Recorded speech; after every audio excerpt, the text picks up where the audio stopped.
So thank you so much, everybody, for joining us tonight. Just a little introduction to Autistic Girls Network, in case you don't know it. We are a very small charity supporting autistic girls and their families and autistic women and non-binary people.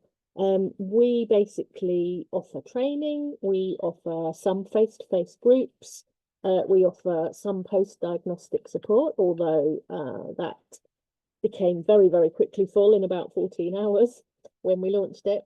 And we have a YouTube channel and lots of resources on our website.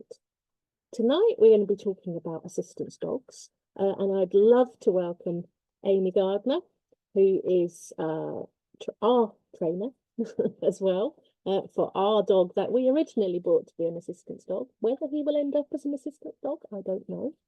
But maybe we'll talk more about that a bit later, maybe. So let me hand over to you, Aimee. Let me just mute. Hello, can you hear me? We can hear you. Fabulous. Hello, everyone. Thank you for booking in to listen to me talk this evening. I'm just here to talk to you about neurodivergence and independently trained assistant dog, or owner-trained assistance dog. The two things are interchangeable. So hopefully I can get this to work. Ooh. So I'm Aimee Gardiner, MSc now. I was BSc, but now I'm MSc. And I'm an animal behaviourist and trainer. I'm in the Birmingham. Someone said they were from Birmingham. I'm in the Birmingham area. I have both an MSc and a BSc honours in applied animal behaviour and training. So both my masters and BSc were in the same subject. And my speciality is I train assistance dogs I put neurodivergent tasks to help neurodivergent people. That's my main speciality within the assistance dogs. I also advocate for assistance dogs. So I've worked with the companies like Virgin Atlantic, National Express. I've worked to train doctors for the NHS, all around assistance dog access to those services. I'm also a behaviourist in a different vein. I specialise in aggression and reactive behaviours. So dogs that bark at the dogs or dogs that bite. I do love a spicy dog. I have 2 dogs and a cat. The cat is actually here in this room, so she may make an appearance. She's on the sofa over there right now. The dogs are away, and they are called Lyra. I don't know if you can see my cursor. This is Lyra at the front here, and she is my assistance dog, and you can see some photos of her throughout the thing. This is a very baby Leah, my Springer, who is not an assistance dog, because being an assistance dog requires you to have a brain, and she does not have one. And this boy here is my Edward, but he unfortunately passed away last year. I don't have a picture of the cat. I'm really sorry. It's not relevant to the webinar. Myself, I'm autistic with a PDA profile. I would explain what that is. I'm hoping we all have a basic understanding of neurodivergency for this webinar, so don't go into it too much. I have ADHD. I'm dyspraxic. What else have I put on here? Oh, I'm hypermobile. I have autonomic dysfunction, so various physical symptoms related to autism and ADHD. You probably saw me drink a Coke a minute ago. I have reactive hypoglycemia, which is what my assistance dog is for. She alerts me to dropping blood sugar levels, as well as various neurodivergent tasks. And little known fact about me, I have Tourette's. You probably won't notice it, but I do in fact have Tourette's. Before we start the webinar, I just want to point out that I have a language and processing disorder. So you'll notice that I struggle with words sometimes, and it takes my brain a little while to process. Just leave me to it, I'll be fine. But it's not it's not a symptom that I don't know what I'm talking about or anything like that. I just have a language and processing disorder. I'm going to speak about assistance dogs today and the benefit of assistance dogs in terms of personal disability mitigation. So we're not talking about helping people with social skills or making people more palatable for other people. I'm talking about assistance dogs to make the neurodivergent person themselves, make it easier for them to access services, not make it easier for the people around them. if that makes sense. And that will make sense when I talk about some of the tasks around assistance dogs. Every neurodivergent person is different. I'm going to talk very generally and with my own experiences and observations. Obviously, I am neurodivergent and I work a lot with neurodivergent people. And that's where I'm going to be taking my observations and experiences from. Everyone has different opinions and different experiences, and all those experiences are valid. I don't want you to feel like I'm invalidating anyone's experience. People in this webinar, even the children, have given permission to be in this webinar, and I have asked their mom and the child themselves, which is very important. I was talking about some struggles that neurodivergent people face, and everything I say, I don't judge. I can't judge. I'm neurodivergent myself. If you could please ask me questions at the end, there will be time to have questions at the end. Because if you unmute and ask me questions throughout, I'll lose where I am, and I have ADHD and it will derail. So if you could just, even if you have ADHD or neurodivergencies and you have a burning question, you need to write it down, just if you could please put it in the chat and I will get to the chat questions at the end. Hopefully that's okay with everyone. Okay, so we're going to begin. And I'm going to talk a little bit about assistance dogs generally, and I'm going to talk very much about owner-trained assistance dogs. This is a lovely dog called Poppy. Unfortunately, she was too nervous of people to be an assistance dog. But she has made a lovely pet dog and still lives with her handler. But she still gets pride of place in my webinar. The definition taken from this Bennett and Desai are dogs, assistance dogs are dogs that are trained to mitigate and provide assistance for disabled people or those with certain medical conditions. So I bolded some things here. They're dogs. We have dogs, not other animals. They are trained to mitigate disabilities of people. So you have to have a disability and struggle to access services, and your dog has to help you access those services. And that is what makes an assistance dog. And there's lots of things that maybe will blow your mind in a second. That there's no legal requirement for your dog to be registered. So you've probably heard of ADUK and ADI. There's no legal requirement for your dog to be registered by them. The only requirement is this definition back here, is dogs are trained to provide mitigation for your disability. That's not all, but we don't have registered. My girl there, as you can see, that's my girl lying on the floor there. She isn't completely independently trained. I trained her myself. So she is not registered with anyone, but she still has the same legal rights. Dogs can be, that stands for Assistance Dogs UK. They can be Assistance Dog UK, even if independently trained. You can join an ADUK org. Dog Aid is one that comes to mind, but they do physical disabilities, not neurodivergencies. And there are non-ADUK orgs and help, or you can completely independently train. There's lots of routes to it. Oh, I just said that. They can be trained by an organisation. So you can join an organisation, get training support that way, or do what I did with Lyra, where I completely trained her myself from a puppy. We're going to be focusing on that. We're going to be focusing on completely independently trained assistance dogs, because that's my speciality. I'm sorry if this is a bit wobbly, you're on a pillow. Independently trained or owner trained assistance dogs are not trained within organizations. They're completely independently trained by yourself or with the help of a trainer. They are brought and trained by their owner or with help from a trainer to their owner's specific disabilities. I'm just going to whiz through this bit because we want to get to the interesting bits. They can be trained to your specific disability. So you can put in the tasks that you need rather than an organization training the tasks and the dog is placed with you. A dog trained, like we said with that definition, a dog trained to mitigate a disability, they also have to be well trained in public access, and we're going to look at that in a second. They are an assistance dog. They don't need to go through an org, they don't need to be registered, none of that. But there are requirements, and I will go through them in a second.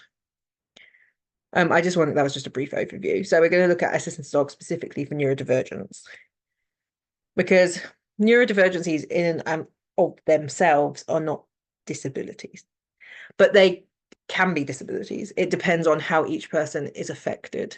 And then there'll be a different definition of disability in the Equality Act, which is something along the lines of having a long-term impact on your ability to take part in day-to-day life. I can't remember the actual definition. So neurodivergent conditions can definitely be disabling. And here we're going to look at how that can be disabling, which is social behaviour and communication not meeting societal expectations. I'm not going to say that neurodivergent social behaviour and communication is wrong or bad. They just don't meet societal expectations. There's sensory difficulties. We have over and under sensitivity to noise, pain is one, lights, smells, which can make public access difficult. More likely to have conditions like POTS, fibromyalgia, reactive hypoglycemia is an interesting one, because I never met anyone that had the condition until I started working with neurodivergent people, and everyone has it. Well, not everyone, but a lot of people. There's often a good degree of hypermobility, not always, but there can be a lot, which can cause pain and subluxating joints and things like that. This is taken from these studies at the bottom, is research, which I have a list of all the papers if anyone wants them. And difficulties with proprioception and interoception, which I hope is spelled correctly, which is where you are in time and space and being able to understand signals from your body. And these are ways that neurodivergencies can actually be quite disabling. And this is really important for the rest of the webinar as we go on and look at how our assistance dogs can help us. I've got this lovely video where I'm going to show you examples of disabilities. So this is M. We're going to look at a lot of M. She's a good case study. And we're going to look at proprioception, which is, if we watch M, we're going to see that she is walking her dog, but she has very limited ability to really know where she is in space. And she often walks into things, and she often bumps into things. She's such a lovely little dog trainer. She does everything I ask of her. She's really sweet, but she really does struggle. That's her turning around then to tell me that we're going to go past the Alexas, and we don't like going past the Alexas, so we don't have to go past the Alexas. So we just came back and went around the other way. I'll play it again just so you can see. She really has difficulty like walking in a straight line.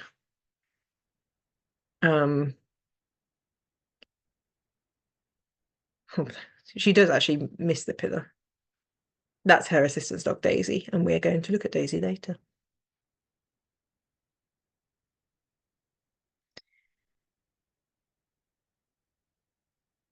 And then this is I. And Hope, this is Hope. I want you to look, I love this video because it looks like I is not really engaged with the world around her. She looks like she's not really paying attention to a dog. But actually she is, because if you see really nicely at the end here, she is actually training her dog, because she gets a treat out and rewards this lovely loose lead walking that we've got here.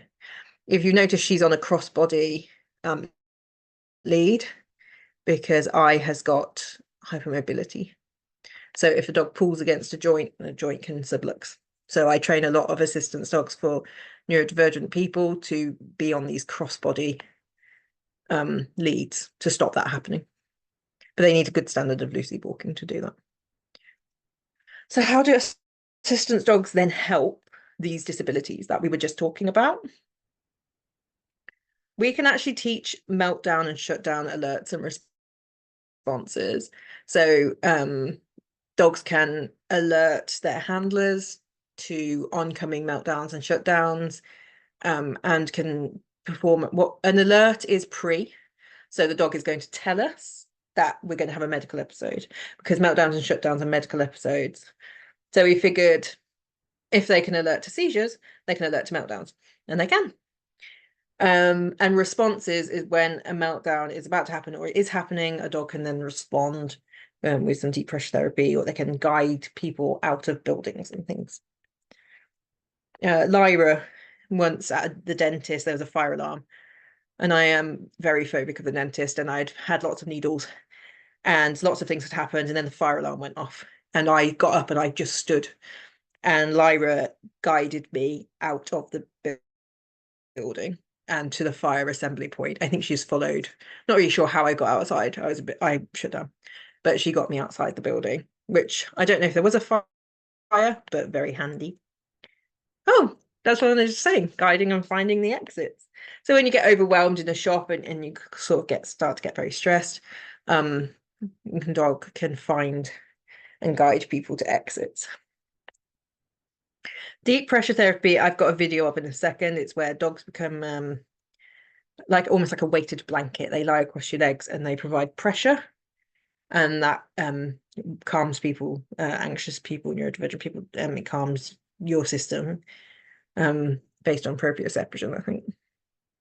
Medical alerts for things like seizures, blood sugar. Lyra does my blood sugar. Life-changing, because I used to get very unwell. And actually today is the first day in quite a while that my blood sugar's been a bit dodgy.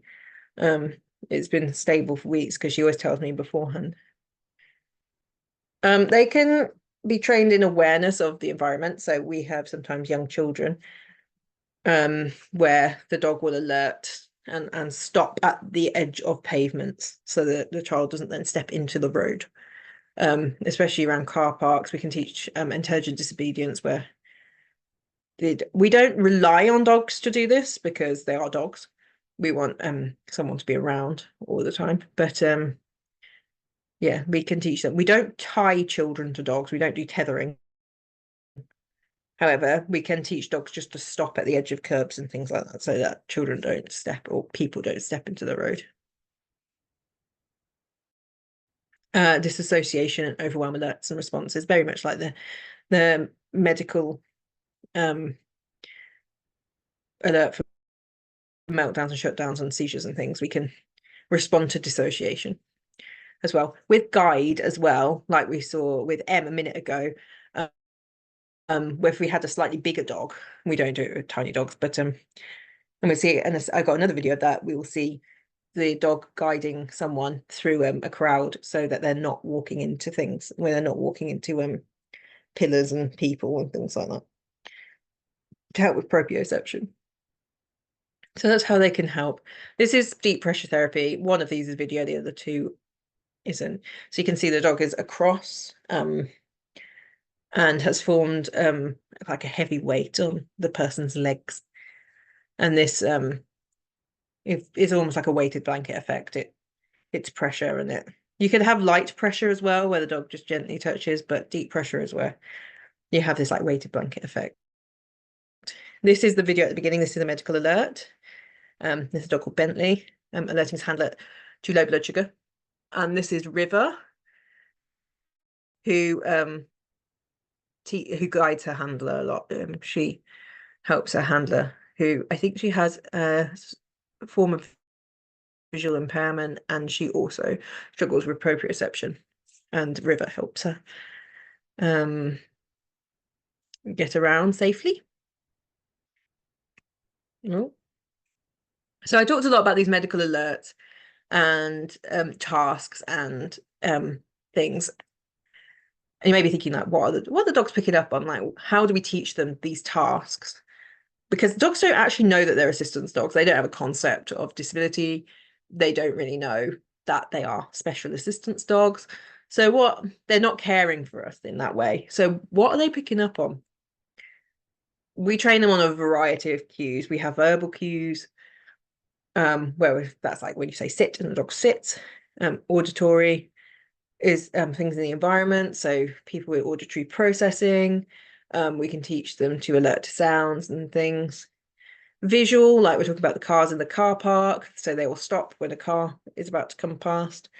Scent, obviously, is medical alerts. When you have low blood sugar, they are smelling it and they will alert to the scent. Environmental is taking your cues from things in the environment. So guide dogs do this when we're teaching them to avoid things in the environment and walk around them. They're picking up on that environmental cue. Contextual cues are cues that are in context. I'm trying to think of an example that's related to assistance dogs. So if we're going to have a meltdown response, meltdown cues are normally contextual. So we will have that of cortisol, we're going to have the visual, the person getting visibly agitated. You know, we could have an auditory cue in there, and all that forms the context of the cue. So when X, Y, Z happens, this is the behavior before. That's what contextual cue is. So it can get quite complicated. I got my little videos and medical alerts. So this is my Lyra, and this is training on a scent pot, which is how we train the medical alert dogs. There's a little scent pot here. She's going to smell the smell, and then she's going to perform this pouring behavior, which is our medical alert. And as you can see, that is the cue. The cue is the scent, and then she performs the behavior. So just like when you say sit and your dog sits, that pot is the sit, and then we've got the behavior that we wanted, and that's completely trained. We've trained that from scratch. This is Jigsaw, and this is a live cue. So that was a training cue. This is live, and Jigsaw is alerting to an oncoming seizure, and you can sort of see her tilting her head. She's just interpreting the cue. She's saying, is this the context that I need to cue in? She's just getting all the information she needs, and then she's going to be like, yep, this is the cue, and we're going to jump to alert. Oh, this is the public going past. We don't see that. So those are two very different medical alerts. We've got the in training. I think that's children in need, because I think there's a Pudsey Bear sticker on her vest there. But you can see it being trained, and then that's actually a medical alert. And she did have a seizure shortly after this, but we were able to get her to a safe place. She was able to sit down so we didn't fall, and she had a seizure in relative safety, instead of just falling and hitting her head and being surprised by a seizure. Ooh. This is all well and good. This is all great. You got a dog that alerts you, helps you with disabilities. What we can have assisted dogs at home. I'm not going to take away from assisted dogs at home, but however, to access services, we need to do training called public access training. In assistance dogs, it's public access training. And this is where dogs are going to be going out into the places that you're going to go, that other dogs don't go normally. So we're going to be going to the shops, we're going to go to cinemas, different tourist attractions. Lyra comes to work with me, so she's gone to live aircraft hangars and things like that. Some dogs go to work. I know Hope goes to work with her handler, so she's done training in her workplace, places that dogs are not going to go. And when we're going to places that dogs are not going to go, we have to have a really high standard of behaviour. We always start in shops and then move on. This forms, I'm going to say, like 80 to 90% of your assistance dog training will be public access training. In fact, I do this first before I train the tasks. So I train the dog for public access, then do task training at the end. They need to be obedient, they need to ignore distractions, and they need to settle without barking. They need to ignore people making noises at them. They need to walk on a loose lead. They need to not touch products and produce. They need to be generally very, very, very well behaved. Dogs, when they're first starting, will be feral, and that's why we put in training on them. However, as we're getting towards the end, we want to see this really obedience coming through. Like I said, the majority of your time training an assistant dog, if this is something that you're looking to do, you will be training public access training, socializing and training to access these environments. And you've got to think with public access that you're going to have people that don't like dogs, are not expecting dogs, and have cultural reasons why they cannot touch or be near dogs. So your dogs cannot touch anyone, go up to anyone, solicit, tickle, take Greg's sausage rolls out of their hands. They have to be exceedingly well behaved. And we're going to look here at Bentley, who is going to walk through a shopping centre. So Bentley's been out of public access training because he was poorly, and he's just come back into it now. This is his first time back in public access because he was poorly. He went reactive. He couldn't, reactive dogs can't go into public access at the moment. So he got taken out. We worked his reactivity. He got put back in. And here his first foray. Let's see how he's doing.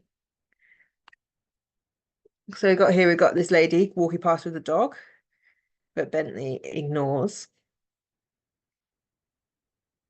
And we're going to walk through. And as you can see, Bentley doesn't touch anyone. We've got a kid smacking the chairs. He completely ignores that. He is not interested. He's not interested in soliciting attention from anyone. He's not touching anyone. He's not distracted by anything. He is focused on me, not his handler. He's focused on me. I got food because it was his first time back into public access, so he was having a high rate of treats. But that is the level that you will need your dog to walk through a shopping centre, which can look a bit scary if you're struggling with loose lead walking. Yeah, I won't play the whole video again, don't worry. Settling is where a lot of assistance dogs struggle. And yet it's really important. And this settling forms a lot of the behaviour. This is sped up, obviously. He's allowed to move around, like we're not forcing him to stay in one position. I don't particularly ask them to tuck into small spaces. I want them to be comfortable. And he's basically ignored everyone walking in and out of this door, including dogs. He's not really paid that much attention to them. Very important because when you're going to restaurants, when you're going to shopping centres, when you're going to cafes, when you're going to cinemas, your dog will be settling. And we need to do a lot of work around that. This is River, and this is her off lead. We don't need the sound. This is her off lead control, especially for neurodivergent conditions. We have people that drop the leads and struggle with hypermobility, and so I do a lot of off lead work. And this is River. I won't watch the whole video; it's quite long, but she's again very focused on her handler. She's not really paying attention to anybody else. All round good egg. And she's actually a dog aid assistance dog now, an AD UK dog. Oh, I do this all the time. So yeah, I'm just going to do a couple of case studies. Let me see, what time are we on? Oh, not too bad. A couple of case studies. This is M.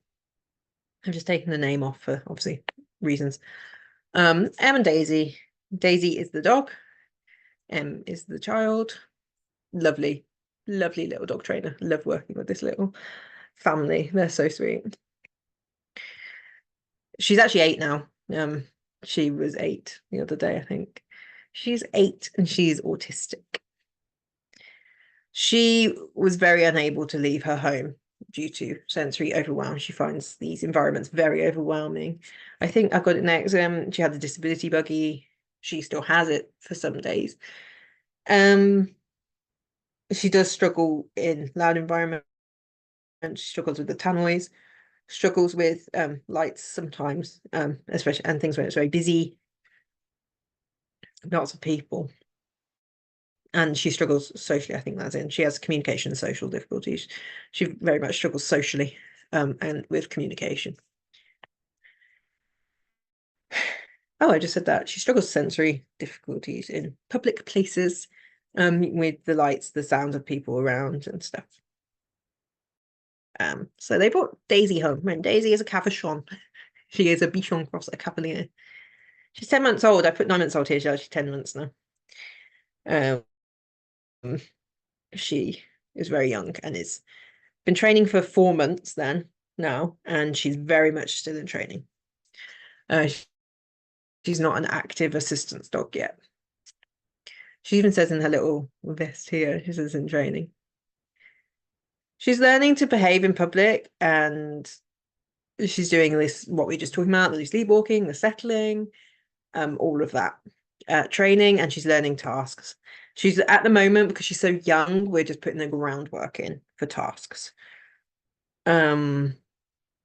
We at this age, she's 10 months old, we're not expecting any sort of disability mitigating tasks at this time. She's too young. However, despite that, she has some little tasks, and Daisy has made it easier for M to access services. She also has this like sensory fur. It's quite like woolly and silky. Lyra has the same, so M often you'll see it stroking Lyra. Daisy is learning DPT, very light DPT, she's very small, in grounding tasks, just to help with meltdowns and shutdowns and sensory overwhelm. She is too small for guide work and things like that, but we're teaching her to alert and respond to meltdowns and shutdowns and overwhelm. We're teaching her to respond to visual and scent cues. So when M is getting distressed, she hopefully will respond if the training goes well. And these are videos. So this is the grounding task. It's only a couple of seconds long. It's one of those, when you take a photo and it takes a little video clip. But this is the grounding task, and we're just training it here. So you can see we've encouraged her to jump up. This is actually, I think M is actually very upset in this, and we're using that as an opportunity to teach Daisy to jump up and do this grounding behaviour of licking her face. Here we have M and Daisy, and we're going to walk through a busy shopping centre. And although Daisy is all over the place in this, which is standard for the age that she was during this clip, we can see that M is actually already walking quite confidently through a shopping centre. Now, this is where it comes in, where I'm saying about personal mitigation. So this is about making M feel better about being in public spaces for her own benefit. So we saw that clip, and the reason I've put this clip on, we've got she's got Daisy in a crossbody lead, and we're doing some training, and M has not got ear defenders on. She is much more comfortable now in certain situations without them. And again, this is not a goal. Like we're not saying that she has to not wear ear defenders, because she can have ear defenders every day for the rest of her life. It's just a visual representation of the mitigation that her dog is providing, that she's actually now feeling more confident to walk around without the ear defenders for her own personal self, if that makes sense. Right, Jigsaw. I'm so glad, because I always struggle. I'm scared I'm going to say her name. Annabelle. Annabelle's over 18. We can say her name. Annabelle and Jigsaw. We've seen Jigsaw already in this thing during the medical alert. Annabelle's autistic and has an unidentified seizure disorder, which was great because it happened in my session. I'm sorry, Annabelle, if you're watching. As you may realize, we're now talking about Jigsaw in the past tense because unfortunately Jigsaw passed away earlier this year, which was very devastating for our handler. It was a very sad time.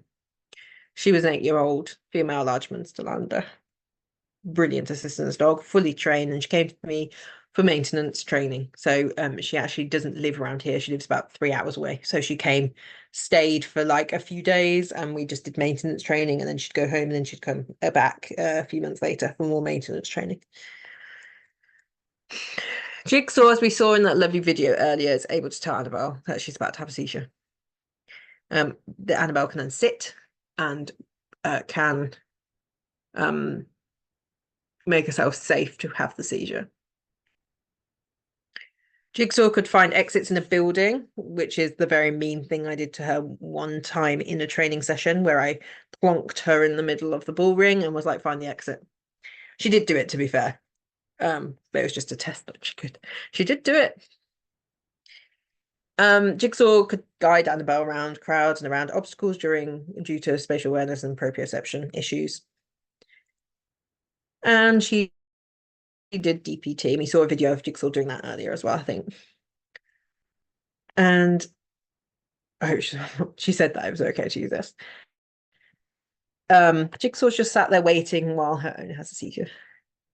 She actually alerted to the seizure, and now she's just waiting patiently for her owner to come out of that seizure. So here, her owner's not conscious, she's not aware, and so the dog has to be so under control to sit and wait while the owner is not conscious.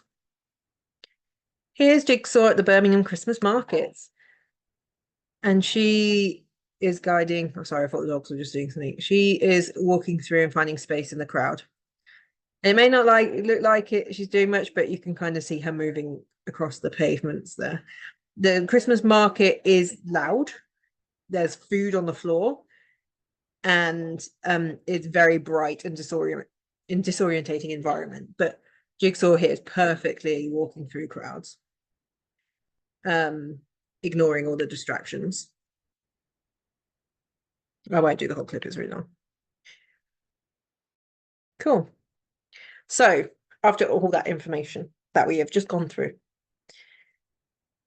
you may be asking whether an assistance dog can be helpful to you. I'm assuming that's why people have joined this webinar. Is an assistance dog helpful, and would that help you or someone that you care about? And it depends. It really does depend. I'm going to go through the pros and cons and of why, and it's a very personal decision. Every person is different. Some people benefit, some people won't benefit too much. It's very individual. There are pros and cons to have an assistance dog generally, let alone owner training an assistance dog. It's something to really deeply research and think about.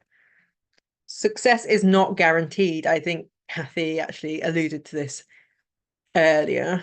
You can have behavior issues, you can have accidents and ill health. We looked at Bentley, who became very unwell. Again, in my session, it was brilliant. And he actually had to undergo life-saving surgery. He had an infection. They saved him. He was very poorly, but the pain from the infection caused him to become reactive, and we had to have a multi-team, so the vet had to come in and treat the pain, and then we had to get rid of the reactive behavior, and it stopped him from accessing the public access. And we've almost had to, I wouldn't say start again. We have taken a few massive steps back in his training, and so we almost have to start again. His owner's not concerned. She's like, we'll start again. Just, happy he's well, but it is not a guaranteed process because the dogs are alive and they can get sick. However, when it does work out, they can really help people access services. And we're just going to go through the pros and cons here. This is River and Lyra. They are best buddies. So a big thing, they can warn of oncoming medical episodes, meltdowns, shutdowns, seizures. Lyra does blood sugar, so I can tell before I get unwell that I am going to become unwell and take mitigating actions. So hence my Coke, which is over there, which means that I don't get as unwell as I could do. They're not infallible. They say they want like an 80% rate. An 80% rate is really good. Public access becomes easier with these specially trained tasks, we hope. So things like guiding, finding exits, DPT, etc., would hopefully help us access services. Keeping a routine can help sometimes, especially with mental health. You have to feed them, you have to walk them, you have to care for them.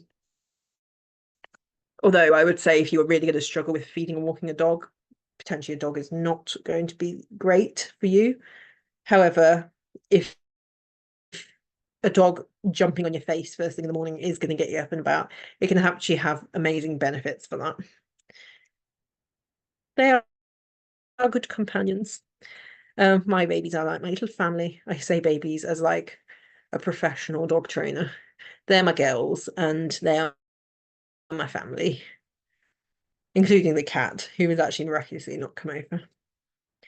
They have, especially Lyra. Lyra is a flat-coated retriever, if you were wondering what she is. As you can see, she looks very different to the Labrador that's next to her.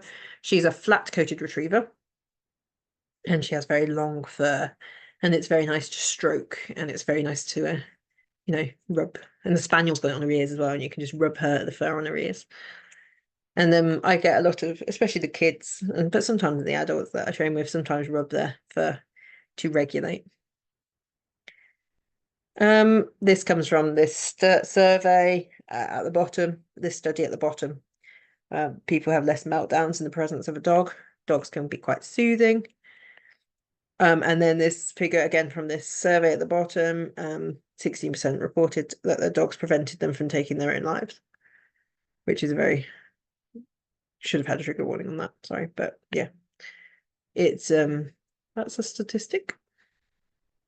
However, there are cons to an assistance dog.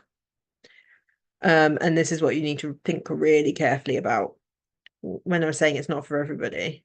You will get so much attention from the public. I can't remember the other points I've put on there, but so much. The public, as soon as you put a vest on a dog, it's like a magic light has just descended and illuminated your dog. If the general public love an assistance dog, they love to touch them, even though it says don't touch them. They love to distract them, even though it says don't distract them. They will talk to you, even if you have don't talk to me. The public love it, love an assistance dog. Sometimes it can be really difficult to get around in public access. Access refusals are where businesses refuse to let you in with an assistance dog. This is what I do a lot of. I work a lot with people who've had access refusals. This is not something that particularly worries me because I am vicious when it comes to access refusals and I'm an advocate. However, some people would really struggle with this. The part of having an assistance dog where you are denied entry from, and sometimes it's not overtly denied entry. Sometimes the business just makes it really obvious that they just don't want you there and it's really uncomfortable. So that's something you've really got to think about. 100% people will talk to you. 100%. They will tell their dog's beautiful, that their dog died 8 years ago, that they sponsored a dog at Guide Dogs. The public will talk to you. And if you struggle with that, potentially an assistance dog isn't for you. I have hard of hearing on mine because I am hard of hearing. Some people don't talk to me on their vest, and that means they can just walk off from people. I do teach people to just walk away from people, but it's something to consider. Dogs have needs which can be overwhelming, and they have species-specific needs. I think I've put that in somewhere. They have needs, species specific needs that need to be met. They're not like robots. They have to be fed, they have to be walked, they have to have veterinary care, they have to have enrichment, they have to have days off, they have to be treated as a dog, they need lots of training, they have needs. And this can be very overwhelming for some people, which is no judgment. There's no judgment from me if it is overwhelming for people. It just is a fact. You will not have a reliable assistance dog until 12 to 18 months, and they will not be fully trained until 24 to 30 months. That's if nothing goes wrong, which often goes wrong. Especially, they usually have like a reactive era. They usually go reactive for a certain number of months, and you have to pull them from public access, and it's completely normal. But yeah, 2 to 2.5 months, years old, will be when you would be starting to rely on an assistance dog to assist you. The rest of the time, it will be management and training. So it's a huge investment. It's expensive. The upkeep of your dog is expensive, and the training costs are expensive, and you need to budget for training costs, because although you want to be independently training, you want a trainer to help you, which we'll come to in a second. There's no guarantees your dog will make it. And we saw that lovely picture of Poppy earlier. Poppy didn't make it as an assistance dog because she was just a bit too scared of people, which is fine. She was a lovely pet dog, and she is very much loved by her handler, but she did not make an assistance dog. So if you're buying a dog specifically to become an assistance dog, there's no guarantee that it will happen. Oh, I put this one in. Air travel is very difficult at the moment if you have an owner trained assistance dog, and it's one area that's not it's not bound by the rules of Britain, so there's not much we can do about it at this moment. There's a lot of stuff going on behind the scenes to try and make it easier, but it's very difficult to access air travel if you want to take your dog abroad. It's something I put it in because it's something I get asked a lot, but there's nothing I can really do about air travel because it's not UK laws. So what makes a good assistance dog? This is Hope again on a train. I've trained Hope she's a pretty good assistance dog now. I sounded really arrogant. She's not a dog in training is what I meant. She is an assistance dog. I've been training her for 2.5 years, so she's pretty much like trained. And what makes a good assistance dog anyway? We don't want anxious dogs, and we don't want dogs that are aggressive to people or animals. Aggression towards animals is no. Reactivity we work on. Reactivity is not an automatic no, but it needs to be worked on before you go into public access. You want them to be toy or food motivated. So they work for a toy or food, preferably food because it's easier to dispense in a public access environment, but toys as well. They have to be healthy. You can't work a dog really that is ill. They have to be in good health. They have to be friendly and have a good temperament. They have to be engaged with you or the handler. No serious behaviour issues. A lot of assistance dogs do get separation anxiety because they go out with their handler so much, but you don't want any serious behaviour issues. They have to be okay in different environments. Noises, they have to be okay with noises, sounds, lights, blah, blah, blah, blah, blah. They have to be okay. They have to be okay on moving trains, like in this picture. Just okay in different environments. And they have to have zest. I love it when people come to me, they're like trainers dogs with an assistance dog, and it's just feral.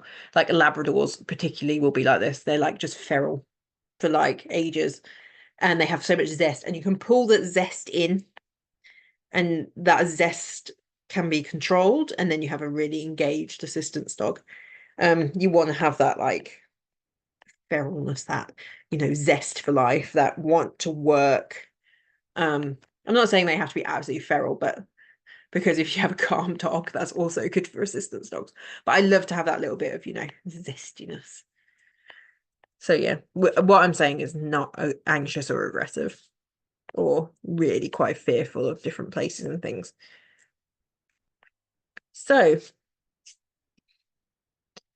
Another thing I want to talk about, because this happens a lot. A dog is not magic. So if you're struggling, getting a dog is not going to make things better instantly for you and your family. In some cases, it makes it worse. What time are we on? Ooh. In some cases, it does make it worse initially, and then it gets better over time. But it's not like a magic dog syndrome, we called it, where people get a dog and think that everything's going to be better, and it doesn't happen like that. They're also not substitute carers. If you have a child or someone you care for, you cannot rely on a dog to take your place as a carer, which you're probably thinking, yeah, standard, but you'd be surprised. There is significant cost to training assistance dogs, and don't skimp on the trainer. You have to have a good trainer. Oh, you'll probably need to have a trainer to help you, because training dogs is hard.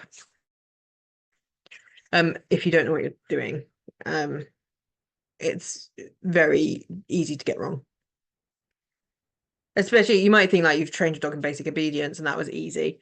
But this is so much more than basic obedience. And dogs have their own species specific needs and need to have those needs met before you can consider them being an assistance dog. So they have to be walked, fed, appropriate food, and everything, you know. Hiring a trainer. You should hire a trainer. And I'm not saying that because I'm an assistance dog trainer and I'm looking for business. I'm saying that because you should hire a trainer. If you take away anything from this, you should hire a trainer. Not necessarily me, just a trainer. One that specialises in assistance dog training, not just any trainer. They should be qualified. They should be experienced. They should not use aversives on an assistance dog. It's not acceptable to use aversives on an assistance dog. You'll see it a lot on social media, especially in America. They are linked to aggression. So it is my belief that an assistance dog should not have a prong collar or any collar used on them, just because of that link to aggression. And we don't want that in public access. They need to use positive reward-based methods for an assistance dog. You may be sat, we may have balance trainers and people that use balance training here. I'm not here to have arguments or discussions about it. We're just talking about assistance dog training. It will add to your costs, but it's important. Oh God, I've gone right back to the beginning. Of course, why did I do this? Apologies. I do that every time. It's a button on my thing. So yeah, if you take away anything from this, hire a good reward-based trainer. It will make your journey easier and you have support. That's what my little phone is for here, with all my clients on it, that they text me. And I've actually got a few messages to go through now where people have messaged me about their day's training, and I'm going to give them support. Because you will have blips and things that go wrong. So that support is easy. Oh, and you can get rid of any training issues quickly because your trainer will identify them before they even happen. I'm trying to like hurry up because we're at like an hour. So you can train your own assistance dog. There's no registry, none of that. You can train your own dog for your own needs or someone you care about's needs. They can really help mitigate the kind of the disabling aspects of neurodivergent. The process is long though. It's difficult and there's no guarantee that you'll be successful at training it. And that's just me being absolutely honest about that. Most of the time, if you work hard, you listen to your trainer, you do your homework, and nothing terrible happens, because I know there's people on this thing that did their homework, listened to me and all of that, and it still hasn't worked out because of accidents and illness and things like that. So if you have luck and none of that happens to you, assistance dogs can improve people's lives. If something does happen, like accidents, illness, blah, blah, blah, it's savable. We can still make a dog an assistance dog. It's not the end of the world. It just takes longer. Right, next one is questions, and there's all my contact things. So if you want to look at more videos of assistance dogs, you can look on my Socials. So, any questions? I'm assuming people have put in the chats. I can't get to the chats, I don't think.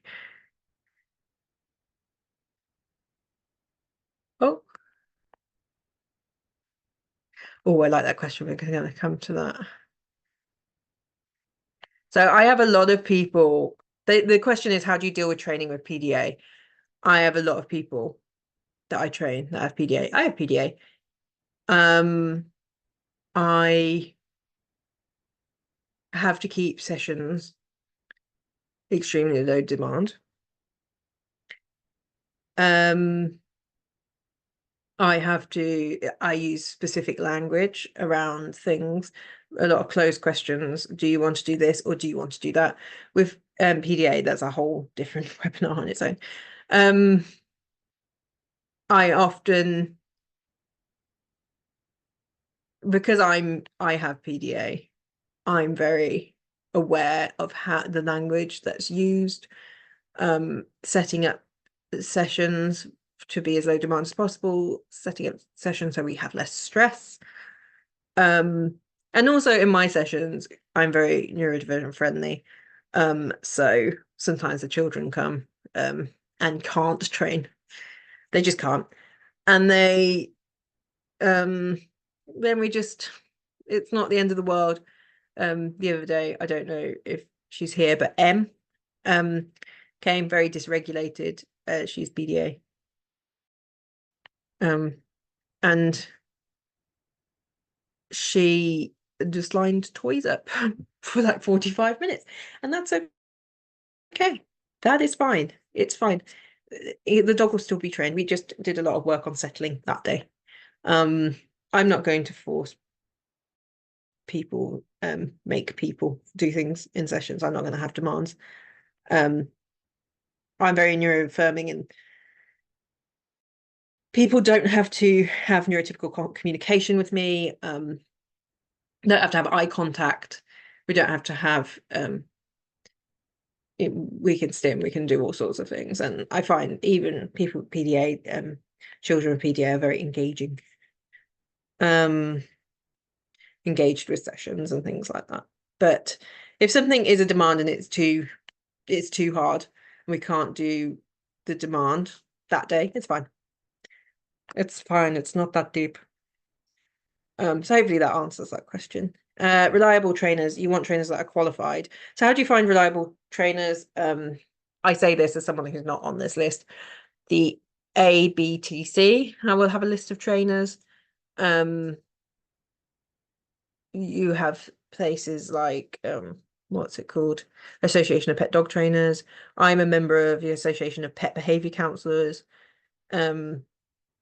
IMDT is another one. You have all these organizations which hold trainers to a code of ethics, and also they have complaints procedures. You're looking for someone who's qualified, more than just a course they've done online. You want someone who's experienced, and you want someone who works with assistance dogs, especially for things like medical alerts and things like that. Trainers that don't do assistance dogs may be able to help you with things like loosely walking and stuff like that. I'm not saying don't go to them, but you want someone who is a trainer who specializes in assistant dog, or at least has experience. They don't need to be trained from puppies. That's the question. Do they need to be trained from puppies, or is it okay to start after a couple of years? They don't need to be trained from puppies. You can start at any age. I would say when we're getting towards 5, it's probably not the best time, because after your 2 years of training, they'll be 7, and we'll be starting to look at retiring them in a couple of years. It's just not worth your time. That's very blunt, but it is. I just realized that I've been slowly going dark. Alexa, turn on the lights. Lounge isn't responding. Alexa, turn on the lamps then. Lounge isn't Oh, responding. you know, it's not going to do it. Connection and power supply. But yeah, sometimes some dogs start at 2, 3, and that's fine as well. You miss out the adolescent period, and sometimes it takes less time because they have a good basis in obedience. So What geographical area do I cover? I am in Birmingham, South Birmingham. I can go outside of Birmingham, but it costs more because I have to take into account travel time. Mainly, I am in a place called Solihull, and I train in Birmingham city centre. I have relationships with the businesses in that area, so good relationships based on Quality Street and good vibes, and therefore they allow me to take dogs who are a bit fizzy in, I'm allowed to do training there. Are there any particular dog breeds you would suggest to consider for an assistance dog that are hypoallergenic? I don't know if there's any truly hypoallergenic dogs, but they're things like poodles are very good because they don't shed, I don't think. So your wool-coated breeds, like poodles. The only thing with poodles is they are a bit fizzy and they're very distracted by the environment. So you definitely need a good trainer for a if you're going to have one. Is owner training significantly more stressful than going via a charity route? Yes, it's quite stressful because you are training your dog yourself, not training via a charity. It depends on you as a person. I think I find charities more stressful, but I have PDA. So I would find the demands of a charity more stressful than actually just training a dog myself.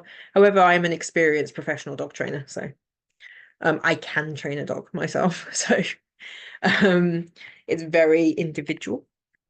But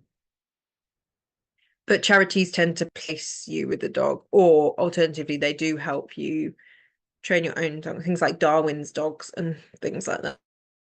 And there's something called Portable's neurodivergent, aimed at neurodivergent people, and Darwin's is, I think. And they help you train your own dog for lower cost. Or reduced cost, not no cost. Some charities place the dog, but there's long waiting lists. So it depends on you. I find just being independently trained the least stressful for me, but some people like charities. How much does it cost to train an assistance dog? It can cost a lot. You have your initial outlay of buying a puppy. We want to have a well-bred puppy. So that's going to set you back 1.5k already. Then you've got vet bills, food. I charge, I think, £50 an hour. Well, actually, mine's on subscriptions, so you pay monthly on subscription, or you pay individually at £50 a session. And I see people, I think, my most popular subscription is like 2 sessions a month. Some people are on 4. So that's like £100 to £200 a month in training costs, on top of your costs for upkeep and veterinary bills and general doggy things, and the outcost of, and the original cost of the dog, which can be very expensive. I'm trying to go down and it's not really working for me. Ooh.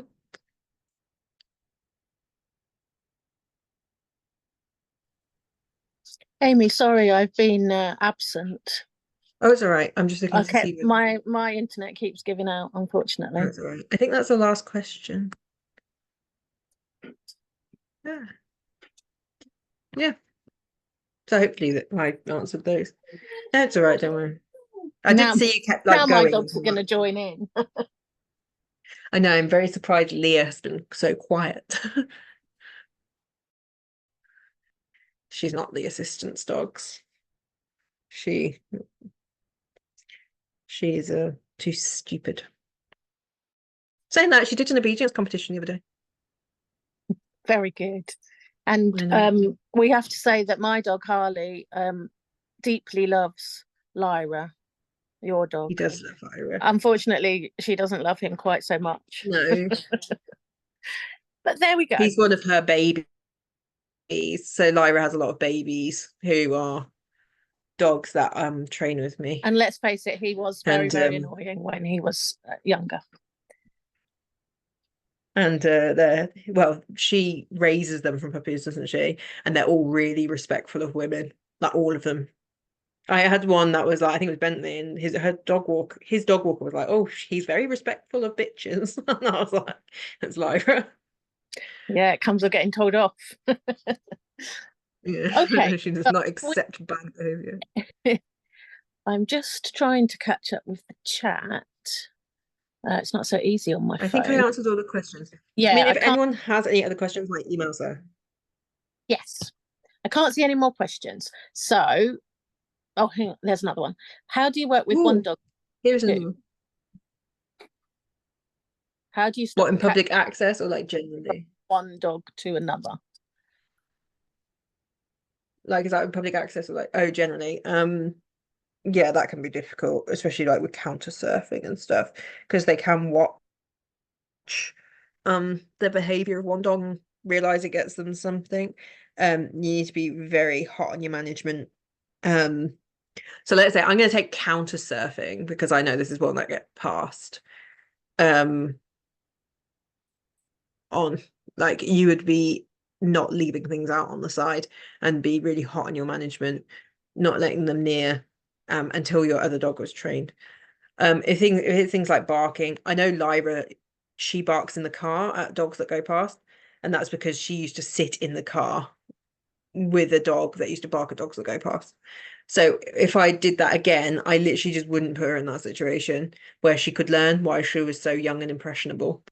Now she wouldn't pick it up, but when she was so young and small and she was learning about the world around her, I shouldn't really have put her in the situation where she could have learned that behavior.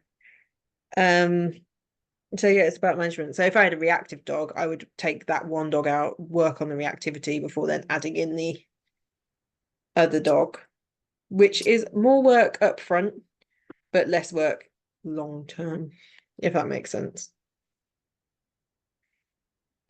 I have 4 children with autism. Would it be possible to train? I'm just reading it out just for the recording, just in case this isn't on. Would it be possible to train an assistance dog to be able to meet numerous people's needs dependent on who they're with?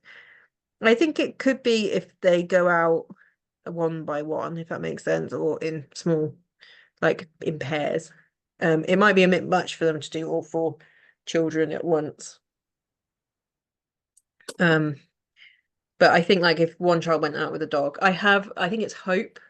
So Hope works for her mum and the child.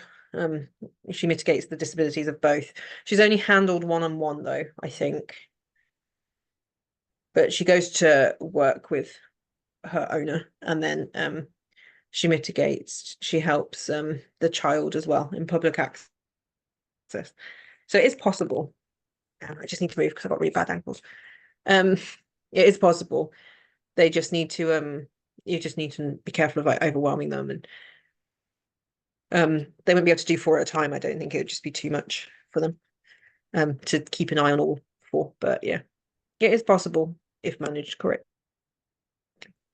If that makes sense. Does that make sense? It does make sense.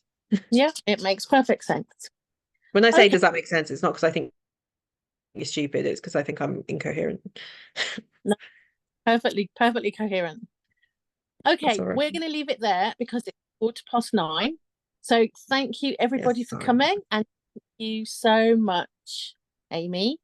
It was really useful. And have you given your contact details in the chat? Do you want to put your? I think Beth did. Oh yeah, maybe Beth did. Yeah. So if you have questions, or if you want to get in touch with Aimee with regards training, or with regards, advice about getting a dog, then please go ahead and do that. Although please also be aware that Aimee is neurodivergent and may not answer you straight away. Yes, also work. So during the day I'll be out with training dogs. So it can take a few days to get a response. Especially if you ask me, like if you want booking and stuff, there's Beth that's around, but if you want me specifically, it can take a few days. Normally Tuesdays. Absolutely. Okay, well, thanks ever so much, everybody. And I will get this recording put on YouTube. Yes. Okay, thanks. Bye. Bye. I don't know how to do this. Oh, do I just stop sharing? Yeah. Fabulous.